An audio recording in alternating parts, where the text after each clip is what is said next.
Assalamu alaikum students. In this lecture, we will study the last topic of chapter number 6, Trade and Commerce. The topic is international trade. International trade means the exchange of goods and services between countries. In simple words, it means the export and import of goods and services. No country in the world can produce everything. If a country can grow enough food, it still needs machinery, oil, vehicles, electronics, and thousands of other things. There are also some problems in the international trade. One problem is that the country that wants your goods may not have anything that you want. Therefore, you cannot barter, means you cannot exchange goods without using money. The other problem is of currency. Different countries have their own currencies. When we buy and sell things at home, we use the same currency.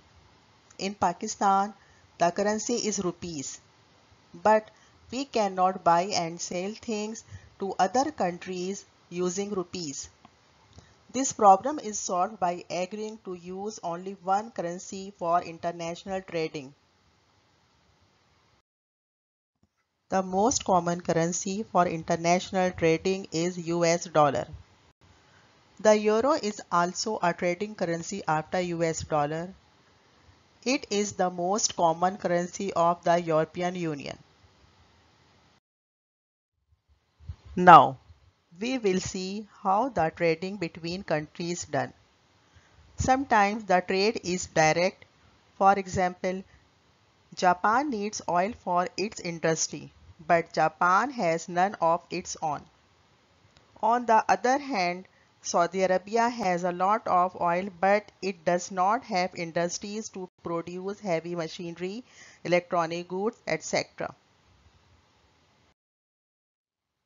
So, Japan import oil from Saudi Arabia and Saudi Arabia import machinery from Japan.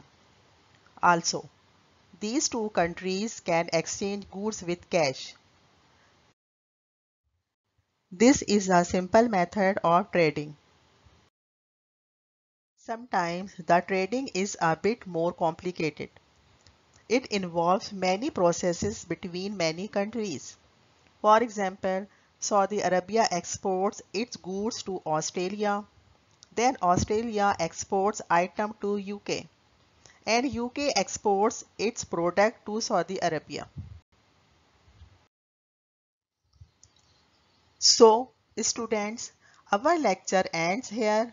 Do questions and activities of this chapter from page number 33. Thank you.